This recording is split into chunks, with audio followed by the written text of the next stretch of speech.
जय माँ धूमावती। माँ धूमावती की कृपा से मनुष्य के समस्त पापों का नाश होता है। और आज 7वां दिन है। 7वां दिन यानी नवरात्रि के 7वें दिन माँ धूमावती की ही पूजा की जाती है। श्रोताओं, आज हम इस वीडियो में जानेंगे माँ धूमावती को प्रसन्न करने के लिए हमें किस प्रकार से पूजा आराधना करनी चाहिए, उनका स्वरूप कैसा है, और इसी के साथ साथ हम रसपान करेंगे उनकी कथा का। श्रोताओं, माँ धूमावती की कृपा से मनुष्य के समस्त पापों का नाश होता है और दुख दरिद्र दूर होकर मनोवांछित फल की प्राप्ति होती है। आज गुप्त नवरात्रि की सप्तमी तिथि है। आज भक्त माँ धूमावती की पूजा अर्चना करेंगे। माँ धूमावती के दर्शन से संतान और पति की रक्षा होती है। माँ भक्तों के सभी कष्टों को मुक्त कर देने वाली देवी है। मान्यता है कि सुहागिन महिलाएं माँ धूमावती का पूजन नहीं करती, बल्कि केवल दूर से ही माँ के दर्शन करती हैं। गुप्त नवरात्रि की सप्तमी तिथि को धूमावती देवी के स्तोत्र का पाठ सामूहिक जप अनुष्ठान किया जाता है। श्रोताओं, माँ पार्वती का धूमावती स्वरूप अत्यंत उग्र है। माँ धूमावती विधवा स्वरूप में पूजी जाती हैं। माँ धूमावती का वाहन कौआ है और माँ श्वेत वस्त्र धारण कर खुले केश रूप में होती हैं। माँ धूमावती 10 महाविद्याओं में से अंतिम विद्या है। विशेषकर गुप्त नवरात्रि में इनकी पूजा होती है। ब्रह्म मुहूर्त में उठकर स्नान आदि से निर्वृत्त होकर पूजा स्थल को गंगा जल से पवित्र करके जल, पुष्प, सिंदूर, कुमकुम, अक्षत, फल, धूप, दीप और नैवेद्य आदि से माँ का पूजन करना चाहिए। इसके बाद माँ धूमावती की कथा सुननी चाहिए। पूजा के पश्चात अपनी मनोकामना पूर्ण करने के लिए माँ से प्रार्थना अवश्य करनी चाहिए, क्योंकि माँ धूमावती की कृपा से मनुष्य के समस्त पापों का नाश होता है और दुख दरिद्र दूर होकर मनोवांछित फल की प्राप्ति होती है। श्रोताओं, आइए रसपान करते हैं माँ धूमावती के प्रकट होने की कथा। माँ धूमावती के प्राकट्य से संबंधित कथाएं अनूठी हैं। पहली कथा तो यह है कि जब सती ने पिता के यज्ञ में स्वेच्छा से स्वयं को जलाकर भस्म कर दिया, तो उनके जलते हुए शरीर से जो धुआं निकला, उससे धूमावती का जन्म हुआ। इसीलिए वे हमेशा उदास रहती हैं। यानी धूमावती धुएं के रूप में सती का भौतिक स्वरूप है। दूसरी कहानी यह है कि एक बार सती भगवान शिव के साथ हिमालय में विचरण कर रही थी। तभी उन्हें जोरों से भूख लगी। उन्होंने शिव से कहा, मुझे भूख लगी है, मेरे लिए भोजन का प्रबंध करें। शिव जी ने कहा, अभी कोई प्रबंध नहीं हो सकता। तब सती ने कहा, ठीक है, मैं तुम्हें ही खा जाती हूँ, और वह शिव को ही निकल गई। शिव को स्वयं इस जगत में सर्जक हैं, परिपालक हैं, लेकिन देवी की लीला में वो भी शामिल हो गए। भगवान शिव ने उनसे अनुरोध किया, मुझे बाहर निकालो, तो उन्होंने उगलकर उन्हें बाहर निकाल दिया। निकालने के बाद शिव ने उन्हें श्राप दिया कि आज और अभी से तुम विधवा रूप में रहोगी। तभी से वह विधवा है। पुराणों में अभिशप्त, परित्यक्त, भूख लगना और पति को निगल जाना, ये सब सांकेतिक प्रकरण है। यह इंसान की कामनाओं का प्रतीक है जो कभी खत्म नहीं होती, और इसीलिए वह हमेशा असंतुष्ट रहता है। माँ धूमावती उन कामनाओं को खा जाने यानी नष्ट करने की ओर इशारा करती हैं। बोलिए माँ धूमावती की जय। श्रोताओं, आज यानी कि नवरात्रि के 7वें दिन माँ कालरात्रि की पूजा का भी विधान है। आज के दिन माँ कालरात्रि की भी पूजा की जाती है। नवरात्रि के 7वें दिन माँ कालरात्रि की पूजा की जाती है। मान्यताओं के अनुसार देवी कालरात्रि अकाल मृत्यु से बचाती है। यहाँ हम आपको बताएंगे नवरात्रि के 7वें दिन की व्रत कथा और इनका मंत्र। श्रोताओं, नवरात्रि का 7वां दिन माँ दुर्गा के कालरात्रि स्वरूप को समर्पित है। मान्यताओं के अनुसार जो श्रद्धालु सच्चे मन से माँ कालरात्रि की पूजा अर्चना करते हैं, उनके सारे दुख दूर हो जाते हैं। माँ कालरात्रि की व्रत कथा। पौराणिक कथा के अनुसार एक समय रक्तबीज नामक राक्षस का उत्पाद काफी ज्यादा बढ़ गया था, जिससे मनुष्य समेत सभी देवी देवता परेशान हो गए थे। ऐसा कहा जाता है कि रक्तबीज नामक राक्षस को एक ऐसा वरदान प्राप्त था कि जैसे ही उसके शरीर से एक भी खून की बूंद धरती पर गिरेगी, तो उसके एक अन्य असुर पैदा हो जाएगा, जिसकी वजह से उसका अंत करना मुश्किल हो रहा था। तब इस समस्या का हल निकालने के लिए सभी देवता भगवान शिव की शरण में पहुंचे। भगवान शिव ने कहा कि इस दानव का अंत केवल मां पार्वती ही कर सकती हैं। तब सभी देवी देवताओं ने मां पार्वती से इस राक्षस का अंत करने की प्रार्थना करी, जिसके बाद मां पार्वती ने खुद के तेज से मां कालरात्रि को उत्पन्न किया।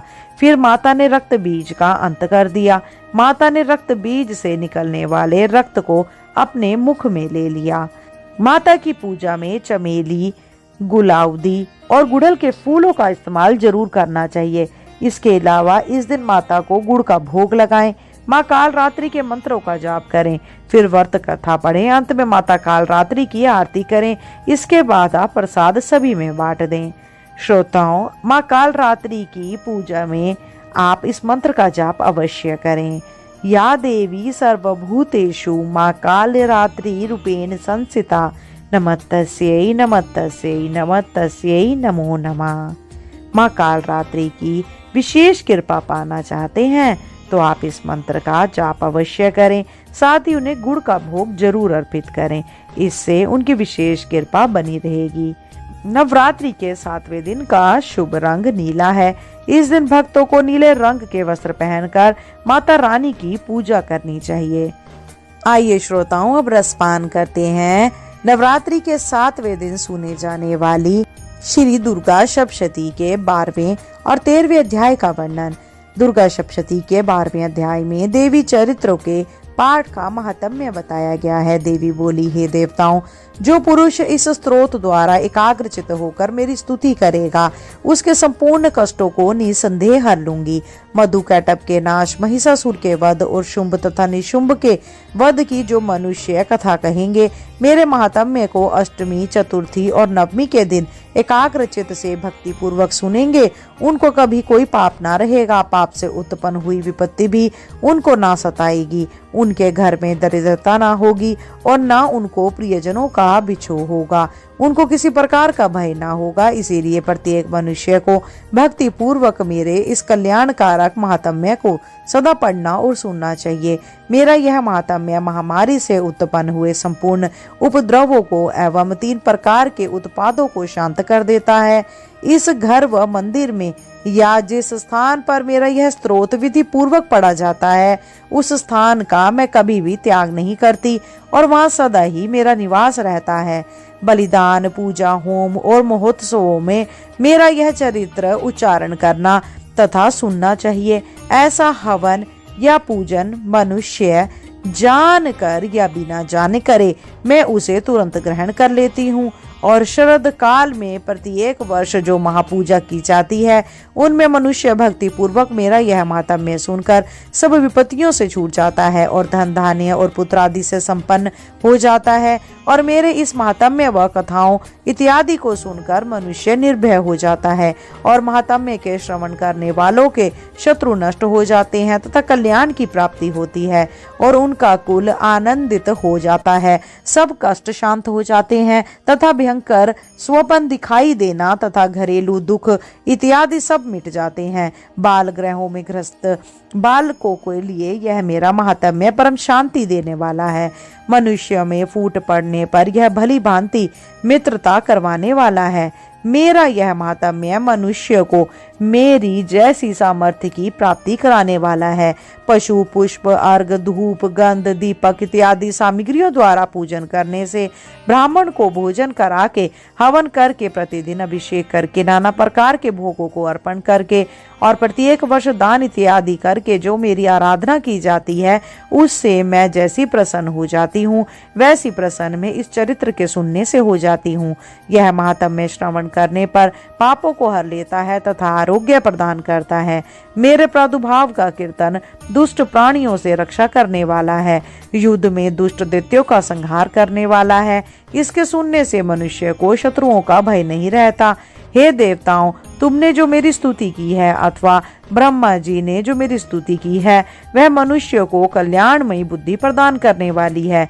वन में, सुने मार्ग में अथवा दावानल से घिरे जाने पर वन में चारों ओर से घिरा हुआ यह शत्रुओं द्वारा पकड़ा हुआ, जंगल में सिंहों से, व्याघ्रों से या जंगली हाथियों द्वारा पीछा किया हुआ, राजा के क्रुद्ध हो जाने पर, मारे जाने के भय से, समुद्र में नाव के डगमगाने पर, भयंकर युद्ध में फंसा होने पर, किसी भी प्रकार की पीड़ा से पीड़ित, घोर बाधाओं से दुखी हुआ मनुष्य मेरे इस चरित्र को स्मरण करने से संकट से मुक्त हो जाता है।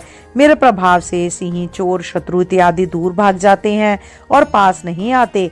महर्षि ने कहा, प्रचंड पराक्रम वाली भगवती चंडिका यूं कहने के पश्चात सब देवताओं के देखते ही देखते अंतर्ध्यान हो गई और संपूर्ण देवता अपने शत्रुओं के मारे जाने पर पहले की तरह यज्ञ भाग का उपभोग करने लगे और उनको अपने अधिकार फिर से प्राप्त हो गए तथा युद्ध में देवताओं के शत्रुओं शुंभ और निशुंभ के देवी के हाथों मारे जाने पर बाकी बचे हुए राक्षस पाताल को चले गए। हे राजन, इस प्रकार भगवती अंबिका नित्य होती हुई भी बार बार प्रकट होकर इस जगत का पालन करती है, इसको मोहित करती है, जन्म देती है और प्रार्थना करने पर समृद्धि प्रदान करती है। हे राजन, भगवती ही महाप्रलय के समय महामारी का रूप धारण करती है और वही संपूर्ण ब्रह्मांड में व्याप्त है और वही भगवती समय समय पर महाकाली और महामारी का रूप बनती है और स्वयं अजन्मा होती हुई भी सृष्टि के रूप में प्रकट होती है। वह सनातनी देवी प्राणियों का पालन करती है और वही मनुष्य के अबुद्धि के समय घरों में लक्ष्मी का रूप बनाकर स्थित हो जाती है तथा भाव के समय दरिद्रता बनकर विनाश का कारण बन जाती है। पुष्प, धूप और गंध आदि से पूजन करके उनकी स्तुति करने से वह धन और पुत्र देती है और धर्म में शुभ बुद्धि प्रदान करती है।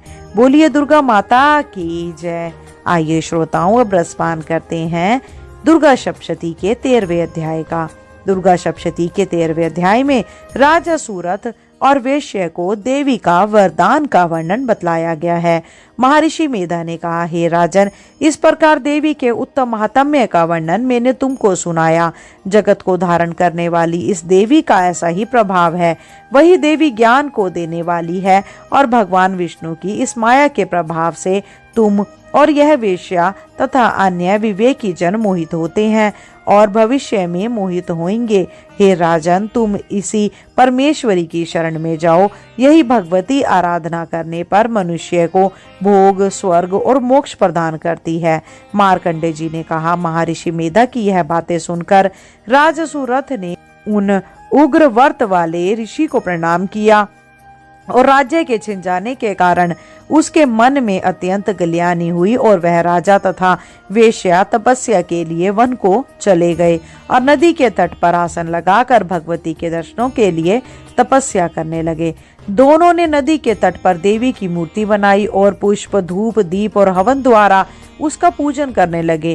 पहले उन्होंने आहार को कम कर दिया, फिर बिल्कुल निराहार रहकर भगवती में मन लगाकर एकाग्रता पूर्वक उनकी आराधना करने लगे। वह दोनों अपने शरीर के रक्त से देवी को बलि देते हुए 3 वर्ष तक लगातार भगवती की आराधना करते रहे।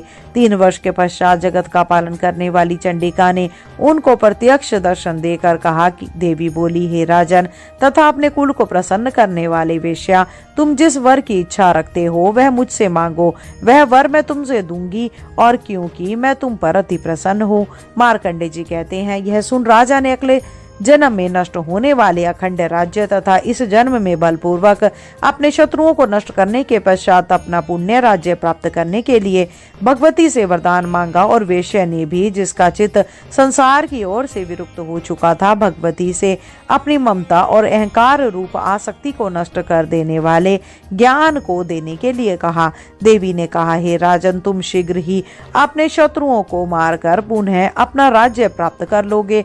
तुम्हारा राज्य स्थिर रहने वाला होगा। फिर मृत्यु के पश्चात आप सूर्य देव के अंश से जन्म लेकर सार्वणिक मनु के नाम से इस पृथ्वी को ख्याति प्राप्त करोगे।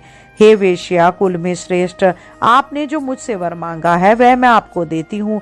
आपको मोक्ष को देने वाला ज्ञान की प्राप्ति होगी। मार्कंडे जी कहते हैं, इस प्रकार उन दोनों को मनोवांछित वर प्रदान कर तथा उनसे अपनी स्तुति सुनकर भगवती अंतर्ध्यान हो गई और इस प्रकार क्षत्रियों में श्रेष्ठ वह राजा राजा सूरत भगवान सूर्यदेव से जन्म लेकर इस पृथ्वी पर सार्वणिक मनु के नाम से विख्यात हुए। श्री दुर्गा सप्तशती के पाठ के बाद सिद्ध कुंजिका स्तोत्र का पाठ अवश्य करना चाहिए। इससे सभी मनोरथ पूर्ण होते हैं। सिद्ध कुंजिका स्तोत्र को पढ़ने से माँ दुर्गा की कृपा सदा सर्वदा अपने भक्तजनों पर बनी रहती है। श्रोताओं, दुर्गा सप्तशती के यह सारे अध्याय आज यहीं समाप्त होते हैं। आज के लिए इतना ही। श्रोताओं, अगर आपको ये वीडियो अच्छी लगी हो तो कृपया करके वीडियो को लाइक और शेयर करें। साथ ही अगर आप चैनल पे नए हैं तो सब्सक्राइब अवश्य करें। आज के लिए इतना ही। शीघ्र मिलते हैं नई वीडियो और नई जानकारी के साथ। जब तक के लिए जय श्री कृष्णा, राधे राधे।